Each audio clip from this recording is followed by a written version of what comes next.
ini saya akan melakukan wawancara kepada ibu guru atau teman sejawat. Sebelumnya, perkenalkan nama saya Eka Dasaria Nenggolan yang saat ini sedang melaksanakan PPG di LPTK USK kategori 1 tahun 2022. Hari ini saya akan melaksanakan wawancara untuk memenuhi tugas tentang eksplorasi penyebab masalah. Di sini, penyebab masalahnya saya ambil 3 permasalahan dengan 3 pertanyaan. Jadi yang pertama, atau sebelumnya saya sapa dulu, selamat pagi Bu. Pagi. Di sini saya akan memberikan beberapa pertanyaan. Sudi kiranya Ibu untuk menjawab pertanyaan saya. Yang pertama, di sini yang saya ambil adalah masalah tentang motivasi siswa. Jadi yang saya pertanyakan di sini, Ibu sebagai guru bidang studi, apakah hal yang Ibu ketahui mengenai siswa kurang termotivasi untuk belajar? Itu pertanyaan yang pertama. Baik, saya perkenalkan diri saya, nama saya Nelly Saragi. Bidang studi yang saya ampu adalah bidang studi sosiologi. Masuk di kelas 10, 11, dan 12 IPS. Tadi ditanya sebagai guru bidang studi hal apa yang diketahui tentang masalah motivasi tadi, Bu. Bicara masalah motivasi belajar siswa, yang saya pahami itu adalah seperti kebiasaan yang saya lakukan setiap masuk pertama di kelas 10. Hal yang saya lakukan adalah pengenalan anak didik. Di sana saya minta informasi tentang latar belakang siswa, baik itu pendidikannya, agamanya, terutama keluarga. Data yang saya temukan itu dari anak kelas 10 seperti tahun ajaran 2022-2023, motivasi belajar anak-anak itu sangat terkait dengan latar belakang keluarga. Yang biasanya bermasalah anak-anak dalam motivasi belajar adalah anak-anak yang berasal dari keluarga yang mengalami persoalan, apakah itu karena broken home atau karena orang tua meninggal, sehingga mungkin dalam motivasi belajar itu kurang mendapatkan dorongan dari keluarga secara lengkap, ayah, ibu, dan keluarga besar. Kemudian yang kedua, motivasi belajar anak-anak ini kurang bisa memilah masalah penggunaan waktu mereka, terutama dalam media sosial. Kadang-kadang kita mengajar pun dia sempatkan untuk buka media sosialnya yang tidak ada kaitannya dengan pembelajaran. Jadi ini juga menjadi penyebab. Yang ketiga, karena ketepatan saya guru sosiologi, klik atau pertemanan sangat menentukan motivasi belajar. Pada saat mereka berada di klik atau pertemanan yang bagus, teman-temannya yang termotivasi belajar, dia akan ikut serta. Tapi kalau klik pertemanan mereka itu ada dalam kategori kurang termotivasi, ya maka satu kelompok itu juga akan punya karakter kurang motivasi belajar. Ya. Jadi kesimpulannya ada 3, latar belakang keluarga, kemudian yang kedua penggunaan medsos, yang ketiga pertemanan, lingkaran pertemanan. Oke, baiklah Bu. Berarti masalah yang pertama sudah ada kesimpulan. Saya lanjutkan dengan masalah yang kedua, Bu. Yang kedua yaitu dengan identifikasi masalah adalah mengenai penggunaan teknologi oleh guru di dalam proses pembelajaran. Jadi yang mau saya tanyakan di sini, dalam kendala yang dihadapi dalam penggunaan teknologi informasi di dalam pembelajaran, usaha apa yang telah dilakukan oleh guru? Saya secara pribadi. Jadi perlu, kita kan sudah tahu lokasi sekolah kita itu di desa, kecamatan, tapi berada di lingkungan pedesaan. Kendala yang pertama dulu jaringan. Kalau kita mau, misalkan kita mau memakai model pembelajarannya itu example non example, kita suruh buka dia misalnya sesuai dengan model pembelajaran, mencari gambar-gambar yang sesuai dengan materi, kadang-kadang terkendala. Mereka buka tapi macet. Atau kendala yang kedua adalah bagian listrik. Sekolah kami itu masih belum ada, dibilang belum ada jaringan, ada jaringan listrik, tapi masih bergabung dengan sekolah SD di sebelah. Jadi numpang. kadang-kadang nggak cukup arus mati dan harus tarik kabel. Karena di dalam kelas itu tidak tersedia stop kontak yang bisa kita pakai untuk media pembelajaran. Maka harus tarik kabel mungkin sampai 50 meter. Jadi itu juga kendala. Tapi seperti yang dikatakan, guru harus bijak. Tak ada rotan akar pun jadi. Maka selalu ada kreasi yang lebih baik. Bagaimana tujuan pembelajaran bisa tercapai. Oke, baiklah Bu. Berarti itulah masalah yang dihadapi di dalam hal penggunaan IT ya Bu. Listrik yang tidak bisa memadai ya. Oke, dengan jaringan internet. Oke, yang ketiga yang terakhir Bu, di sini adalah mengenai masalah hubungan antara guru dengan orang tua siswa. Jadi yang menjadi pertanyaan di sini Bu, kira-kira menurut Ibu apa saja permasalahan kurangnya hubungan guru dengan orang tua siswa di sekolah ini? Satu dulu masalah persepsi dari orang tua. Orang tua menganggap kalau anak sudah sampai di sekolah ya urusan guru, ya, betul. Bukan urusan sekolah. Ya.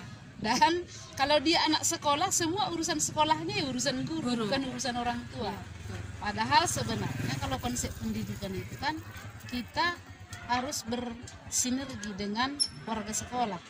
Warga sekolah itu termasuk orang tua siswa. Maka kadang-kadang kita minta datang waktu untuk ke sekolah berbicara, berkomunikasi, bisa sampai 2-3 kali surat titipan kita itu nggak didatangi. Karena mereka menganggap kalau datang ke sekolah itu hukuman. Padahal kita kan mau diskusi. Tapi persepsi mereka itu hukuman sehingga kadang-kadang orang tua segan datang ke sekolah. Bahkan sudah di titik yang paling parah baru orang tua mau datang. Kalau hanya sekedar berkomunikasi, bagaimana pengenalan anak didik, persepsi mereka belum sampai ke sana. Dan itulah usaha sekolah, bagaimana menyampaikan bahwasanya anak ini harus kita sama-sama. Serupa atau samanya pola didik yang dilakukan di sekolah dengan pola didik yang dilakukan di rumah. Jadi tidak bisa kita bedakan waktunya. Walaupun secara tempat anak berada di sekolah, orang tua tidak bisa dilepaskan. Saya rasa kalau persepsi orang tua sudah bisa kita ubah bahwasanya anak ini harus sama-sama, nggak ada kendala. Tapi untuk beberapa orang masih seperti itu, apalagi kami tinggal di pedesaan. Kira-kira begitu ya Bu. Berarti intinya untuk masalah yang ketiga adalah adanya persepsi yang salah tentang bagaimana menangani anak terhadap anak ya. Kira-kira seperti itu untuk jawaban nomor 3. Berarti untuk wawancara hari ini dengan masalah atau 3 indikasi masalah sudah selesai. Jadi saya ucapkan terima kasih kepada Ibu Nelly Saragi yang sudah memberikan waktu dan kesempatan bagi saya untuk melakukan wawancara. Jadi saya ucapkan terima kasih. Buzur.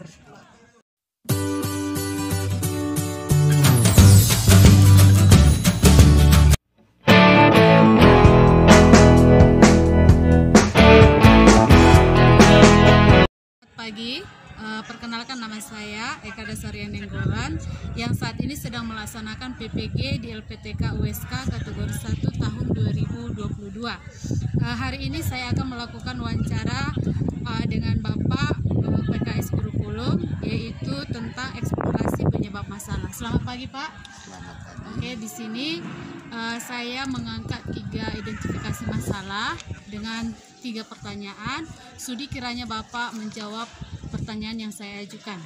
Jadi untuk pertanyaan pertama adalah Bapak sebagai PKS Kurikulum, bagaimana usaha atau program apa yang sudah Bapak lakukan untuk meningkatkan motivasi siswa dalam proses pembelajaran di sekolah yang ada di sekolah ini?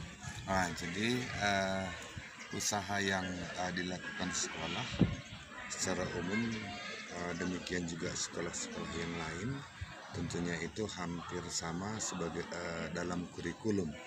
Yang pertama tentunya menempatkan pada roster atau jadwal yang ya kalau bisa kita sesuaikan dengan kebutuhan.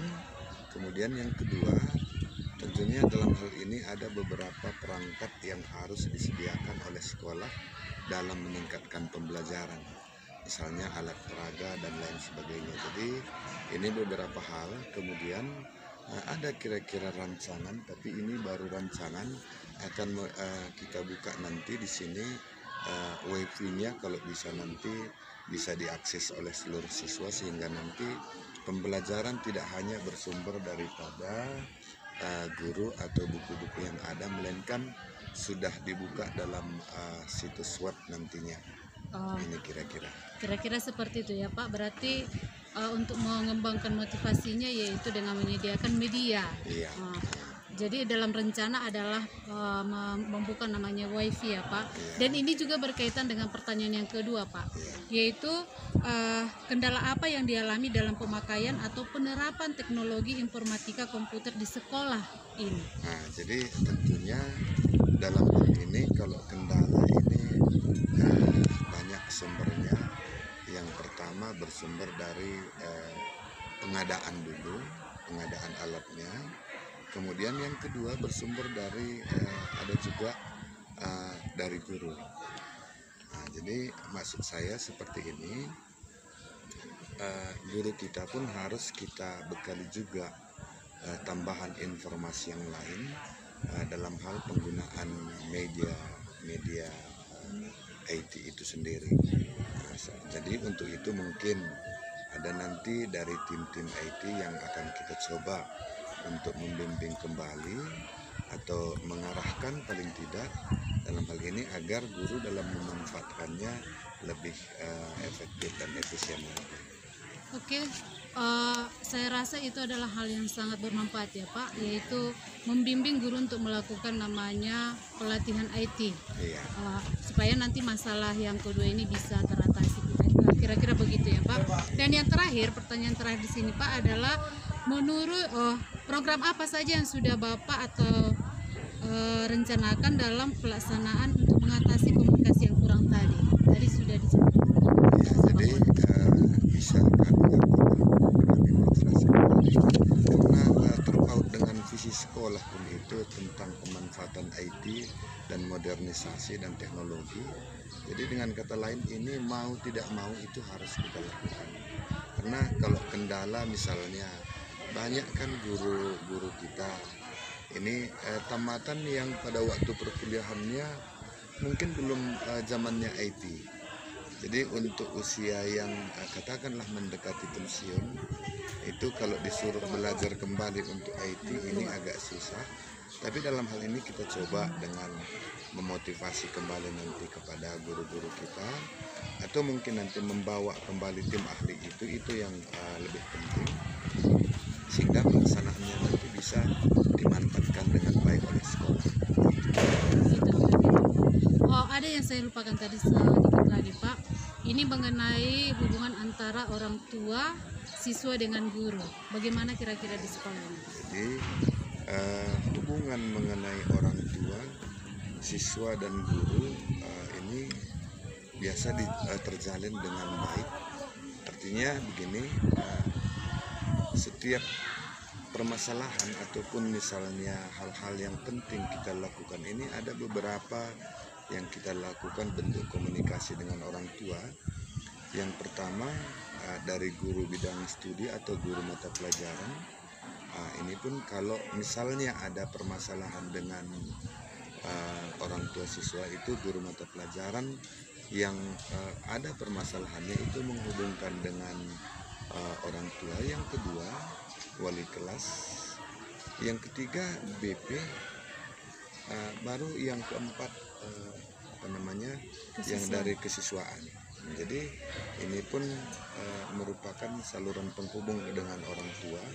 Baru yang tidak kalah penting di sini ada unsur komite yang mewakili orang tua yang setiap hari atau setiap keputusan mendampingi dalam pengambilan keputusan. Oke, itu kira-kira yang bisa kami berikan jawaban. Oke, jadi itulah beberapa jawaban yang sudah disampaikan oleh Bapak mengenai pertanyaan yang sudah saya sampaikan. Jadi atas waktu dan perhatian yang sudah Bapak berikan untuk mendukung kelancaran PBG saya ucapkan terima kasih.